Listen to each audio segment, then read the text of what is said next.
Darkcast Network. Welcome to the dark side of podcasting.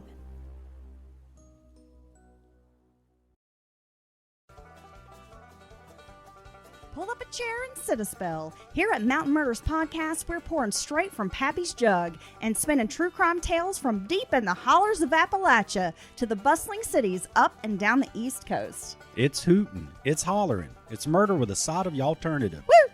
We dig into the dark history, the outlaws, the secrets, and the downright strange cases that'll make your hair stand on end. Holla! So whether you're a city slicker or a ridge runner, come join us by the firelight. Hit play and let's raise a little ruckus. Mountain Murder style. Yeehaw! Let's get it, boy. Hey everyone, welcome to True Crime California. I'm your host Cindy, and I'm glad you're here.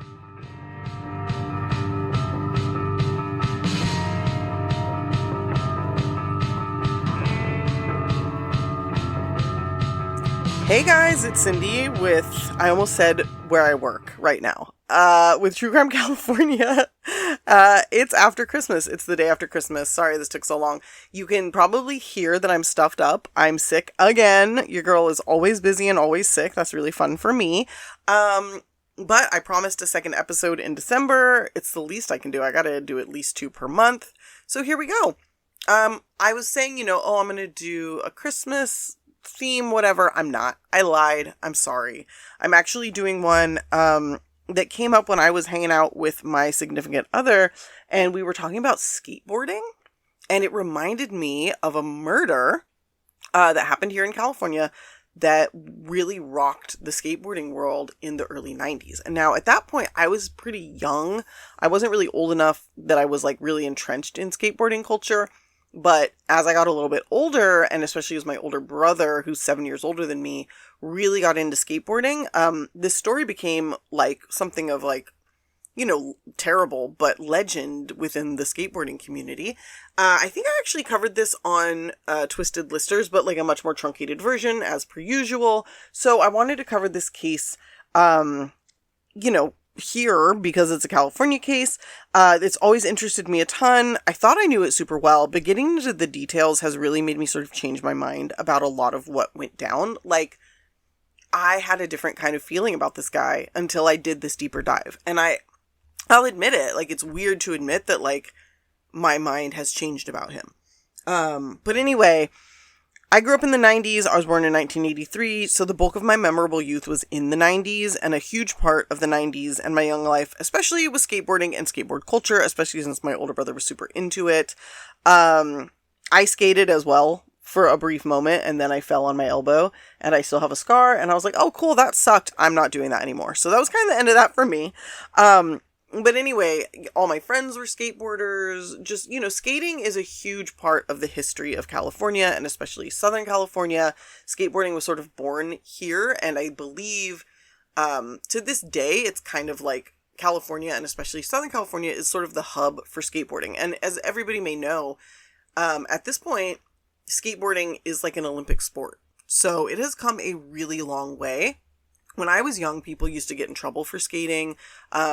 We were the alternative crowd. So all the people that we called the proud crowders would make fun of us or try to break our boards or it was just a weird thing to go from being the butt of everybody's joke or sort of being something that a lot of mainstream people hated to literally being in the Olympics. I also want to call out for people who know anything about skateboarding, that Nyjah Houston is from Davis, which is where I was born and raised. And he's the top skateboarder in the world at this point. Anyway, that was sort of a stream of consciousness. I thought I was going to kind of ease into this.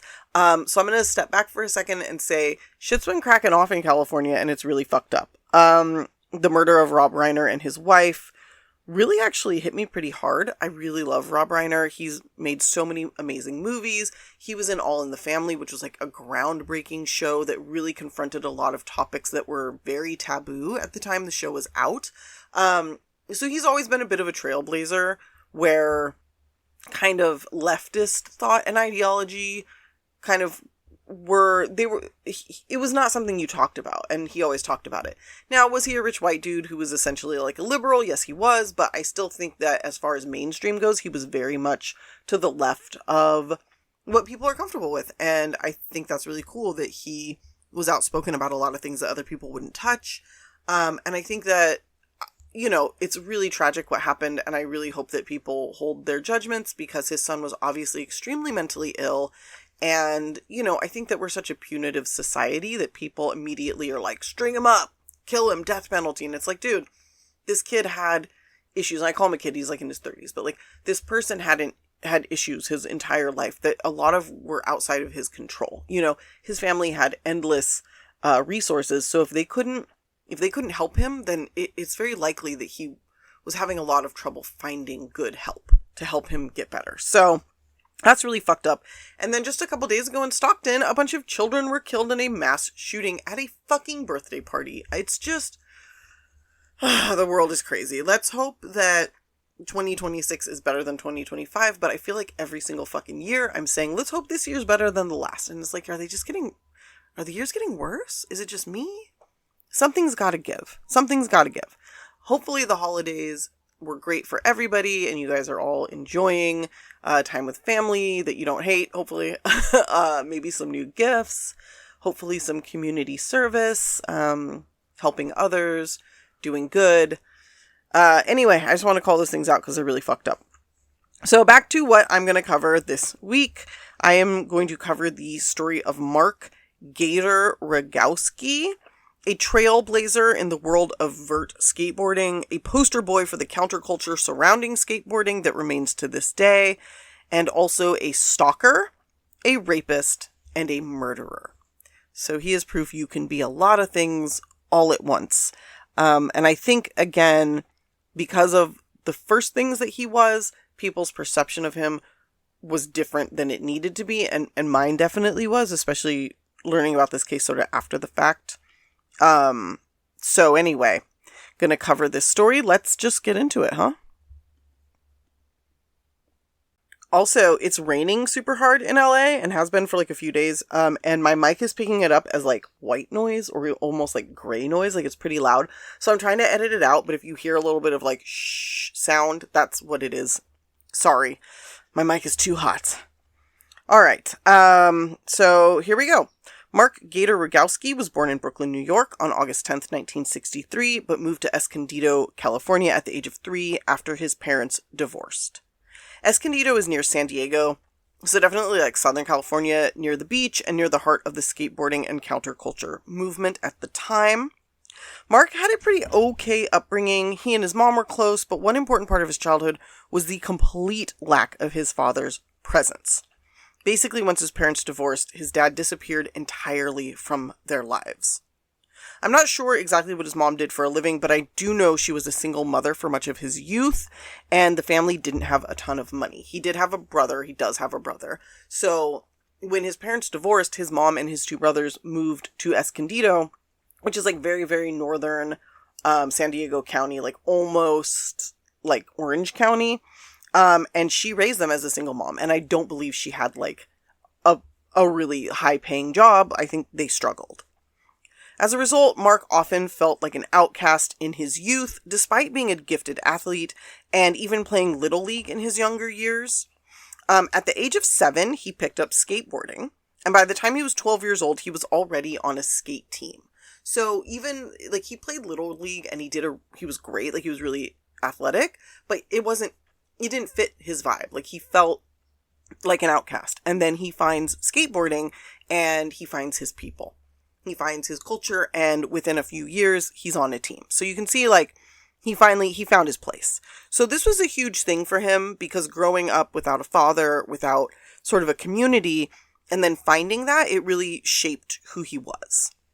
Now, his being on a skate team had to do with his abilities as a skater, but also because of where he lived, because he had access to a lot of skate teams, skate parks, and that kind of thing. Like, again, had he stayed living in New York, his story probably would have been very different. He probably wouldn't have ever really skateboarded. Same if he lived like in the middle of the country. But, you know, skateboarding, like I said, was born out of Southern California. And to clarify, at this time, vert and pool skating were the most popular forms of skateboarding. So not street, like people think about people like going down the street and like grinding on, staircases. At this time, it was all about skating in emptied out pools, like a big bowl, or on a vert, like a half pipe. So it's like a big U shape and you go up and down in it. Now, this style of skating came to prominence in Southern California in the 1970s, and if you want to learn more about that, there are numerous great documentaries on the subject, and I would say Dogtown and Z-Boys is a great place to start. They also did like a fictionalized version starring Heath Ledger a little bit later on, but for an actual documentary sort of on the birth of this type of skateboarding and sort of just skateboarding culture at that time, Dogtown and Z-Boys is really good. So anyway, in 1980, Mark was only 14. Wait, that doesn't make sense. So maybe he wasn't born in 1963. I think he was born in 1966. I don't know. Oh yeah, he was. I said 63. I apologize. He was born in 1966. I'm sick. Give me a break. Anyway, so in 1980, Mark was only 14, but officially became a pro skateboarder, which is fucking crazy. Very, very young. Like I said, that's like Nyjah Houston is like on that level, but not a lot of people are, and especially back then. At the time, he was sponsored by companies like Vans, Dogtown, and the Independent Truck Company, which all those names are still big today. If you know about skateboarding, then yeah, you're familiar with those. But even if you don't, you at least know about Vans because they're fucking everywhere. They're in like Nordstrom's now. They're trying to become like high end, which I hate because like stick with your people. Anyway, so he was in with the big boys like right from the start. And as for why he was called Gator, it was because of his signature move, the gate air, which he actually created. And it's just like a vert move that you'd kind of have to see. I'm not knowledgeable enough about skateboarding to really explain it, but you can find it online. So at this time, he was winning competitions in the US and abroad, and was the first skater to get a pro deck all of his own from the company Vision Sports. Now, he and this company Vision soon became very intertwined, with Mark wearing their branded clothing to all of his events, all of his interviews. He did magazine shoots for them. And very quickly, he was like on top of the world. And he's not even 18, not even close. Now, some of his closest friends at the time were Tony Hawk, who everybody knows, and Steve Gonzalez, who again, if you're in the skate world, you know who that is. But if not, you still know who Tony Hawk is for sure. And now I want to take a moment to discuss how all of this stardom and fame affected a young former outcast like Mark. Mark's father, like I said, was never around, but during the time he had a major anger issue, and even though he wasn't around Mark for most of his life, it seems that he passed this on to Mark, unfortunately. And in addition to this, Mark was rightfully very angry at his father for abandoning him. Mark grew up not rich, not in the mainstream, and had a chip on his shoulder about it. So when he was suddenly thrown in the spotlight, and given an insane amount of money and all of these brand deals and sponsorships and magazine shoots, he basically tied this to his identity, which I sort of talked about before, because he saw it as a way out of the life that he had before, which he probably was not very happy with because, again, he felt like an outcast.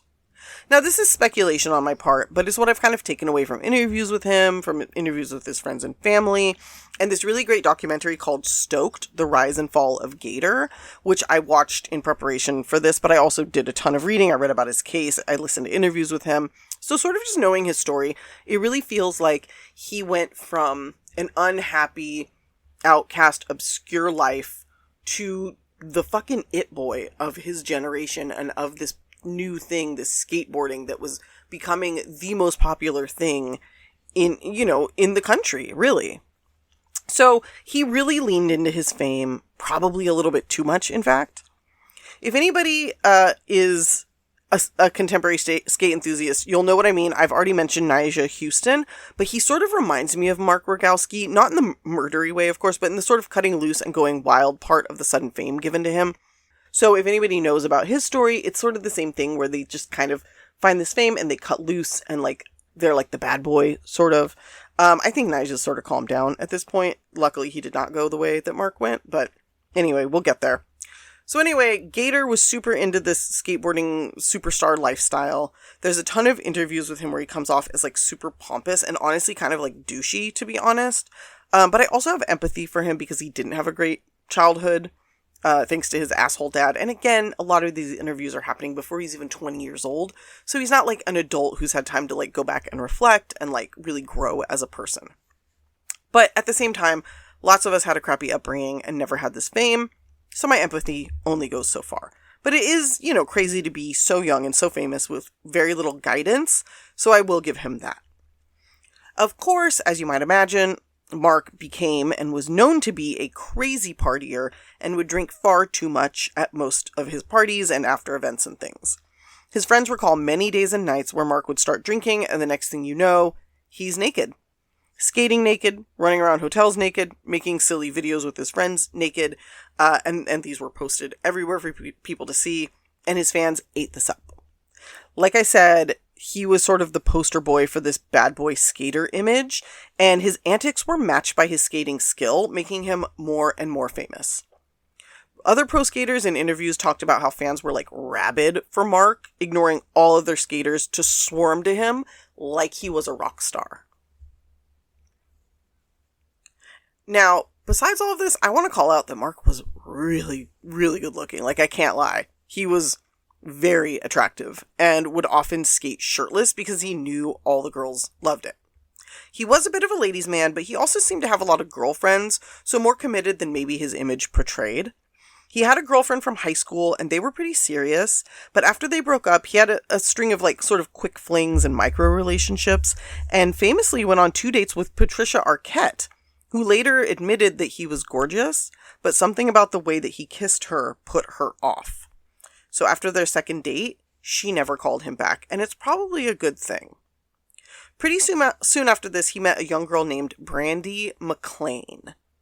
Now, at the time, he was in Arizona for a competition, and a young girl named Jessica Bergston, who was friends with some of his friends, introduced Mark to her close friend, Brandy. Brandy was like 4 or 5 years younger than Gator, and when they met, she was only 15 years old, and he was 20. Despite this, the two were pretty much inseparable and became the it couple basically overnight. Brandy was also super hot, and it had a very like late 80s, early 90s look. Big bleach blonde hair. She wore a lot of bandeaus, just like little bralettes, acid wash cutoffs. She just had the look. If you look them up, like, I'm 42 years old and I look at her, I'm like, fuck, I wish I could dress like that. It's like she just had this thing about her that everybody wanted to look like her, everybody wanted to be with her, and same with him. And so they were like this perfect, beautiful couple. Now, Vision Streetwear, who I said, was very entwined with Mark at this time, had become very, very popular. And Gator and Brandy were featured in a number of ads for the company, and they made the clothes look good. Now, although Brandy was still in high school and Gator was traveling a lot, entering skate competitions and promoting Vision, the two spent as much time together as they could. It's not clear, but I believe they probably weren't always faithful to each other, especially when they were apart for long periods of time. But they were young and beautiful and in the scene, and I don't know that either of them really minded too much, at least at first. As time went on, Gator was making tens of thousands of dollars per month between his skateboard sales, winning competitions, and other endorsements, which back then, like then to now, would be like, $50,000 to $100,000 a month, like doing this shit. Like absolutely fucking crazy. Now, he and Brandy, besides being all over magazines, Thrasher magazine, all the Vision ads, they were also featured in Tom Petty's music video, Free Fallin'. So if you want, you can go watch this video and you'll see them and you'll know who they are. They weren't in it for like super long, but they're there. So he was super rich, super famous, and just totally on top of the world. Tony Hawk, who was similarly famous and a good friend of Mark's, decided to buy a house out in Fallbrook, which is another like suburb of San Diego, but like a very rich one. But it's also kind of like living in the country a bit. Like there's huge mansions out there, but there's a lot of space between them. So you're kind of just out in the boonies. I may be speaking California here a bit, but it's basically a bunch of giant homes with super modern amenities. But you won't have a neighbor for miles and miles, but you aren't like a farmer. So it's an interesting sort of thing that some richer communities in California, it's just kind of how they are. And that being said, when Gator followed in Tony Hawk's footsteps, he ended up buying a house with an avocado orchard on it, which is pretty awesome. The house itself was in a spiral shape, which was a nod to his signature skate trick. And when he bought this house, he asked then 17-year-old Brandy to move in with him. She had to ask her mom as she was still in high school, but she did end up moving in with Gator pretty much right away. And things went on like this for a few years. Lots of endorsements, clothing deals, skate championships, interviews. He was on the cover of Thrasher, all that stuff I've kind of talked about. And he loved it. Eventually, however, as they tend to do, things began to change. As the 90s quickly approached, the interest in vert skating went from a fervor to a fizzle, and the older era of skaters began to fade into the background as a new brand of skating and skater came into prominence. Skaters like Paulo Diaz, Jason Lee, and Rodney Mullen, who is often considered the godfather of street skating, hit the scene, and people went nuts. And nobody cared about vert skating anymore. Brands like World Industry became hugely successful after releasing their first street-only skate video, Rubbish Heap. And brands like Vision were suddenly thought of as being cheesy, overdone, and Gator was kind of considered a sellout for promoting such a huge mega brand. Now, for some people, like Tony Hawk, this wasn't awesome, but it was okay. He made his money, had lots of friends in the scene, and he just kind of kept skating vert, being fine with whatever level of fame he had. And this is because Tony Hawk is awesome. I actually met him once. He came into the restaurant where I worked, and he was the only person there. It was like the slowest morning ever. And we just hung out, and he's kind of like awkward in like this really earnest way. And also he fucking loves The Cure. Like flies to Europe with his wife to see The Cure. Like that level of love. Anyway, he was so fucking cool and so down to earth. I've lived in LA for a very long time. I've met so many celebrities, and he was definitely one of the few that just seems like a normal person. Which is awesome. So for him, it's like he was fine. Like he was like just kind of chilling, continued to skate vert.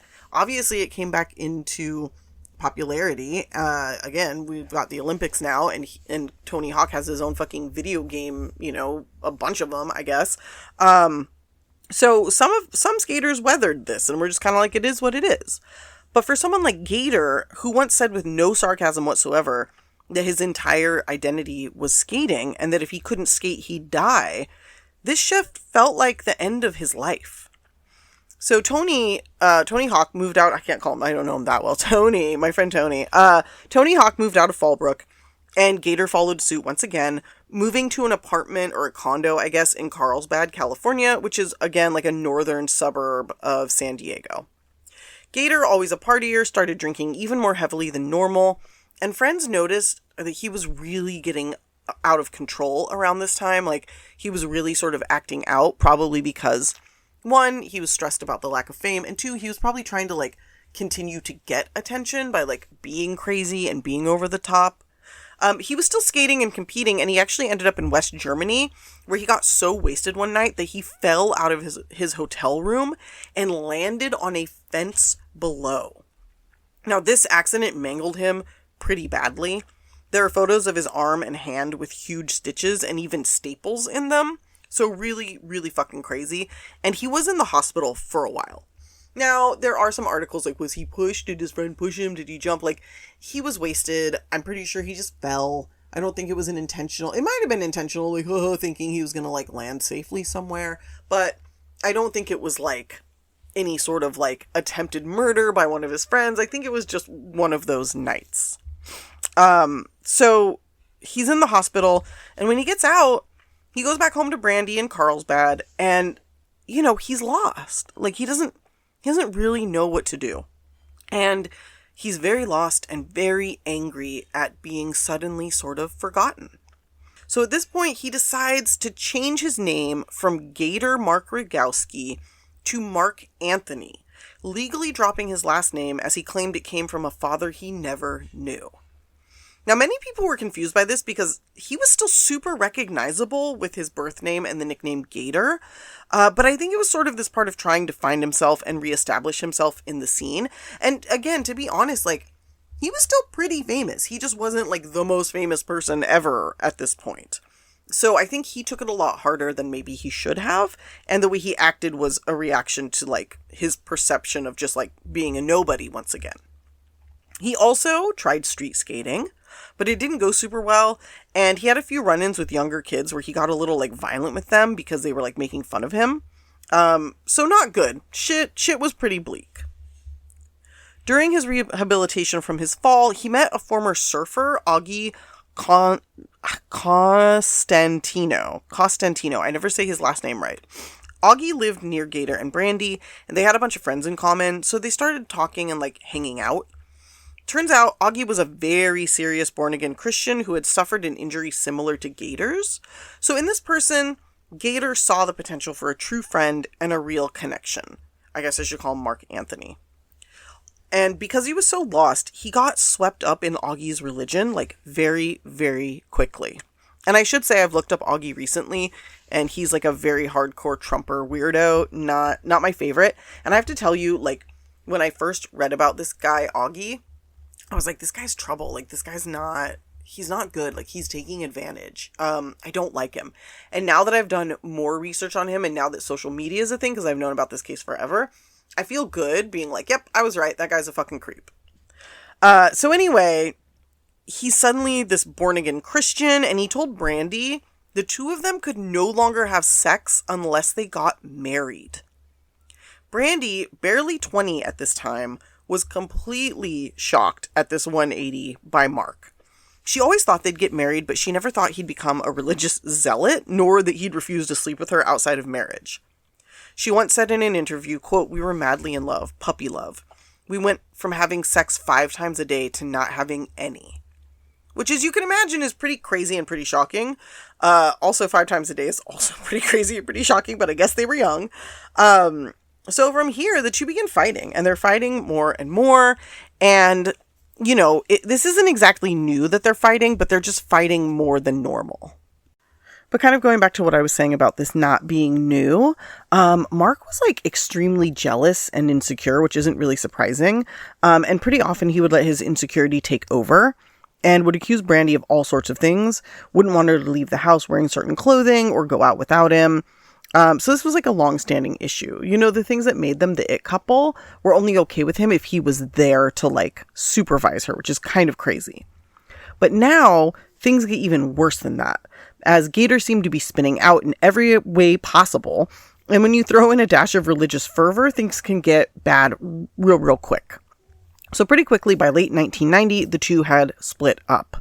Brandy finally left him and pretty literally ran away from him, after one fight in which he locked her in a closet, effectively kidnapping her.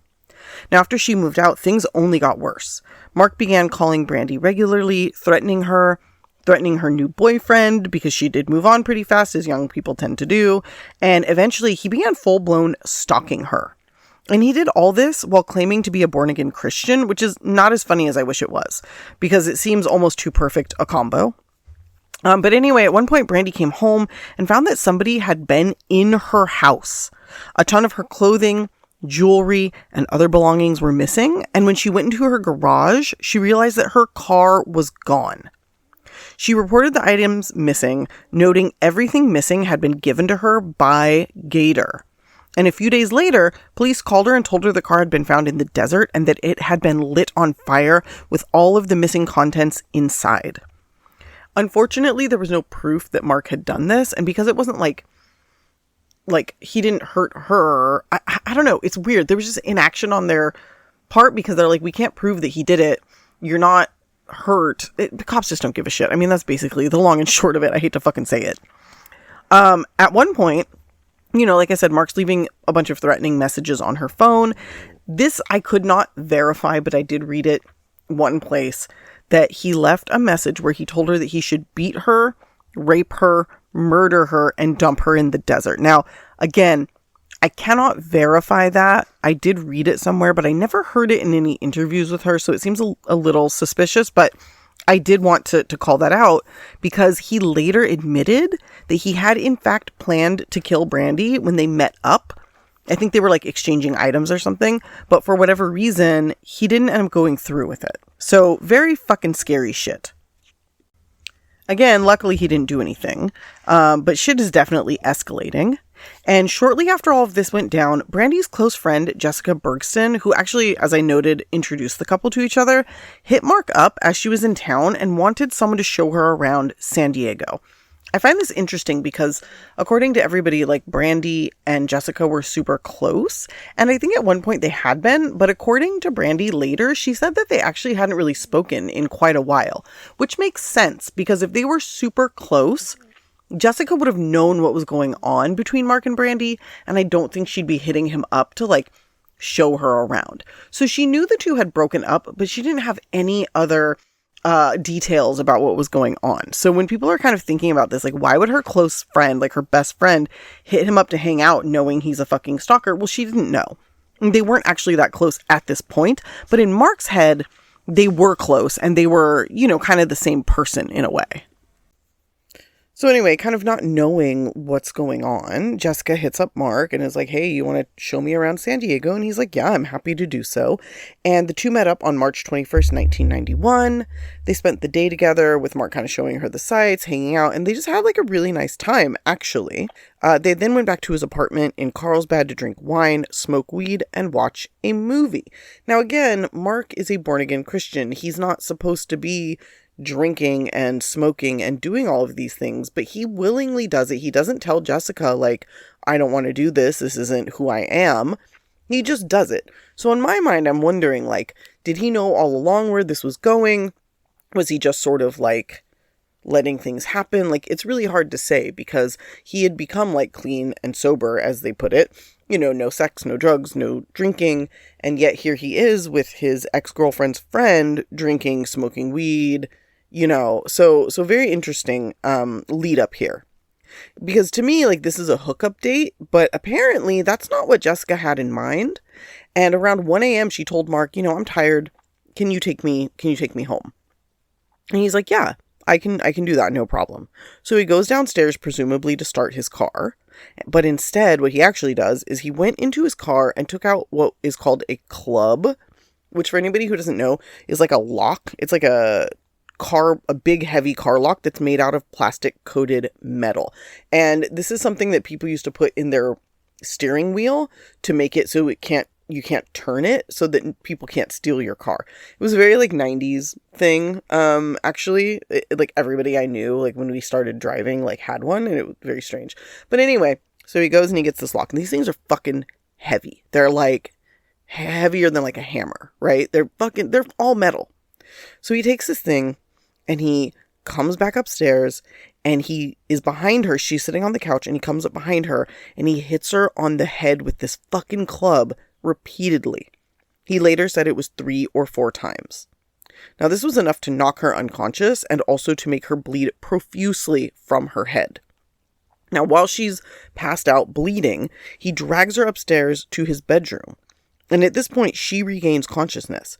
So he ties her to his bed, binds her arms and legs, and rapes her for multiple hours.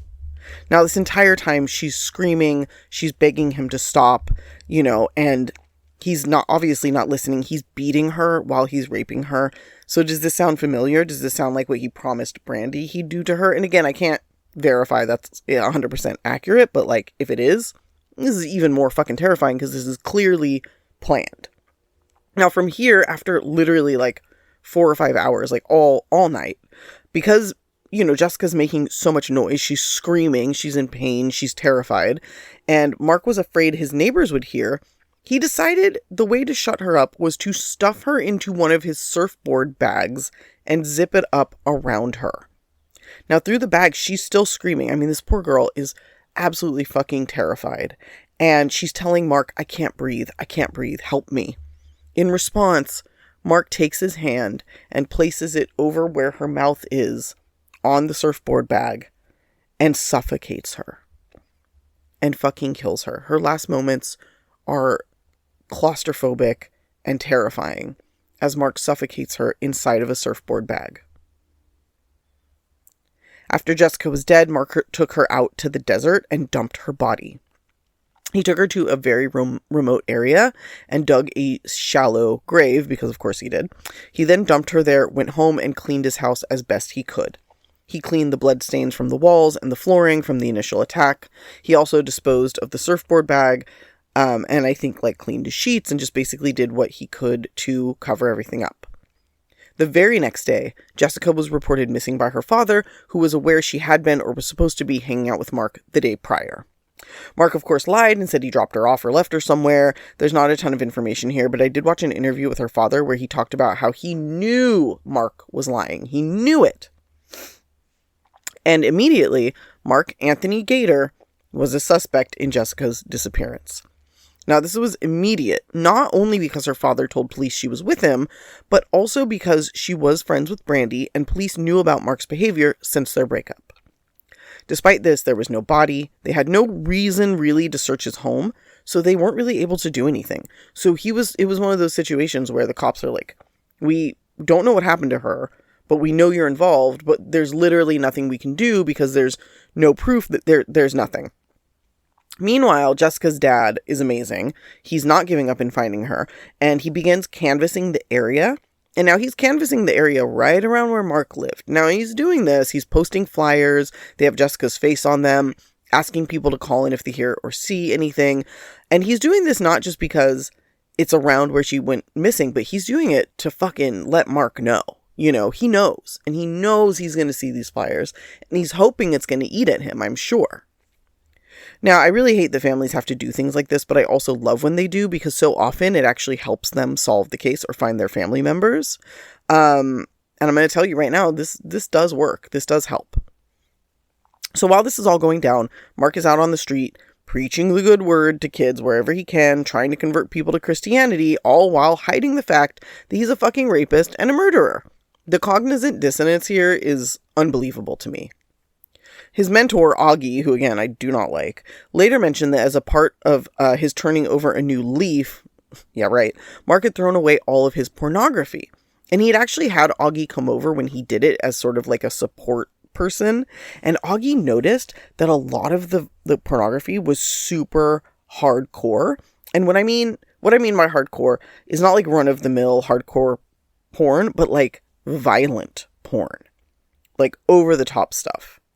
So that kind of lets you know where his mind was.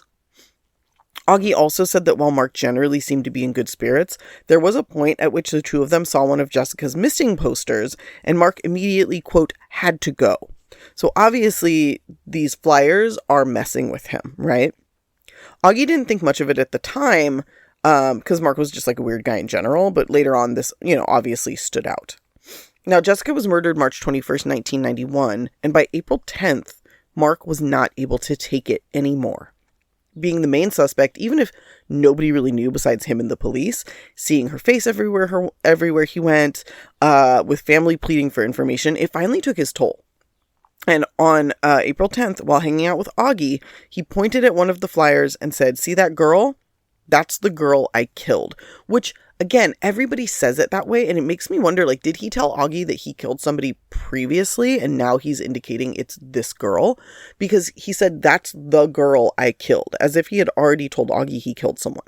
So that always stood out to me, just like the way he says it. It makes me wonder, like, what Augie knew, But at this point, regardless, he confessed this to his friend, and Augie convinced him to turn himself in.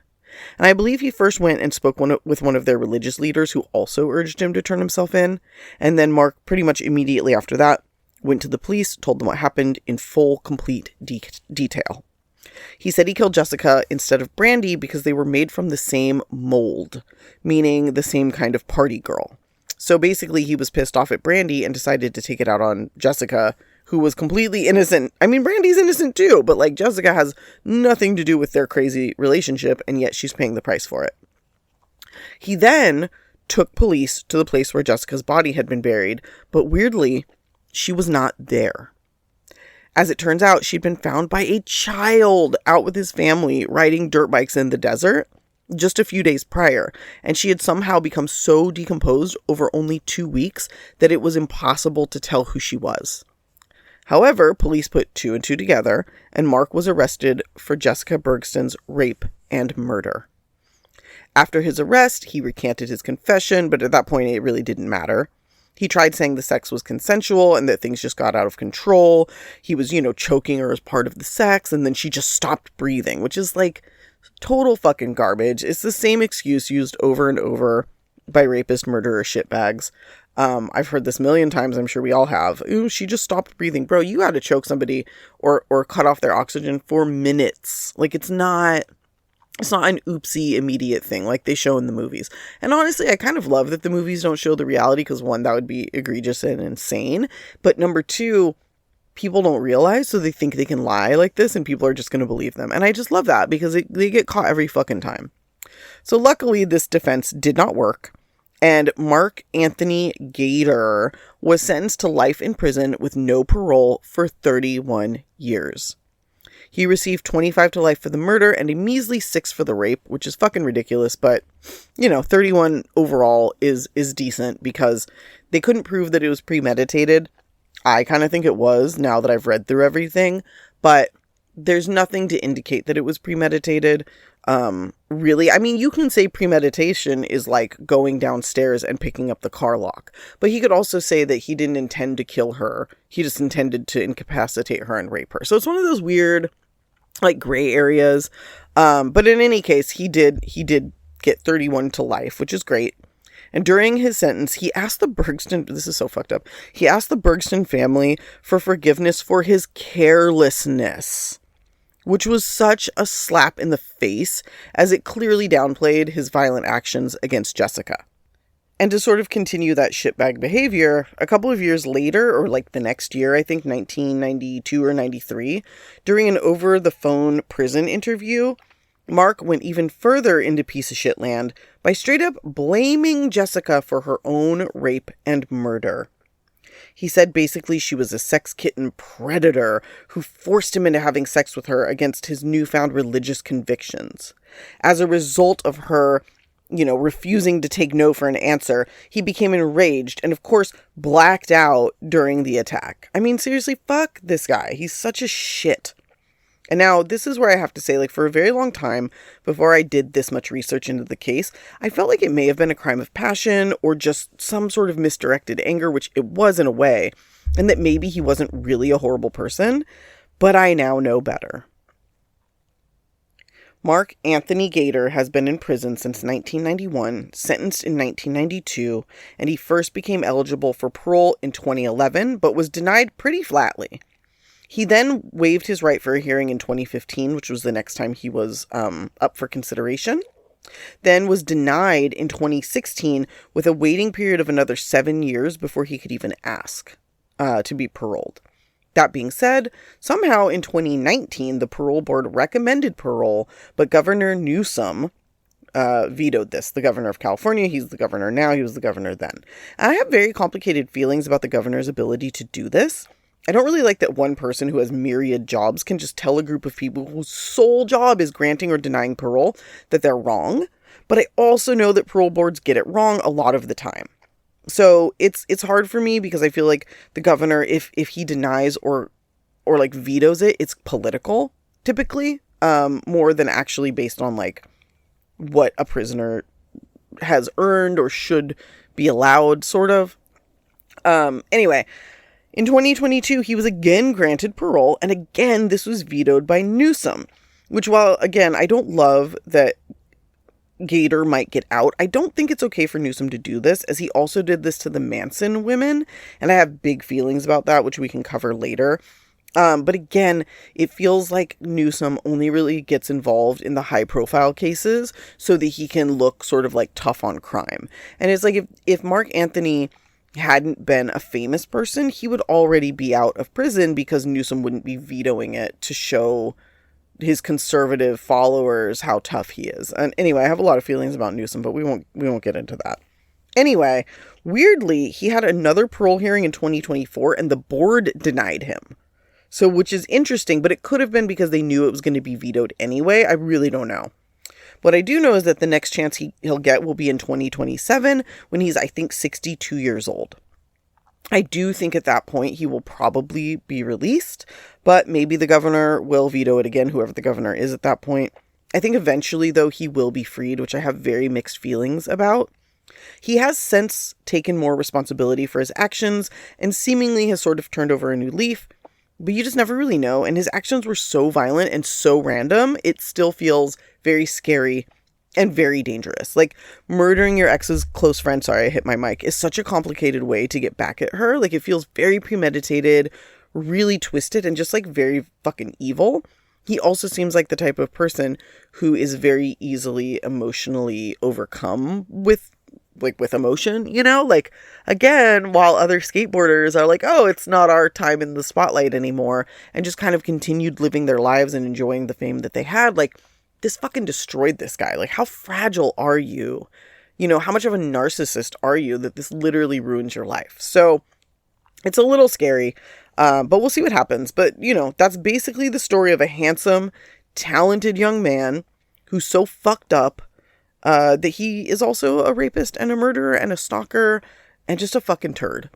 So that's the story of Gator Mark Anthony, the rise and fall of a very talented but very awful person. And it's unfortunate. It's unfortunate for everybody. Yeah, so that's it.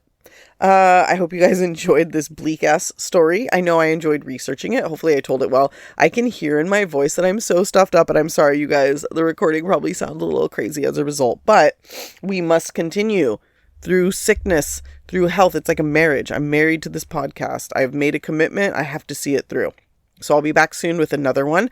I'm going to do a case, a Black Widow case next, and I'm pretty excited about it.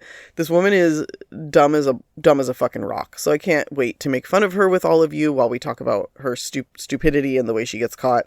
So just a little spoiler action there for the next case. Thanks everybody for listening. Please like, rate, review, share with your friends and family. Share with your fans if you have fans, you know, do that too. Yeah, thank you all. I hope you all have a wonderful holiday season. Happy New Year. I will talk to you next year. And until then, stay safe.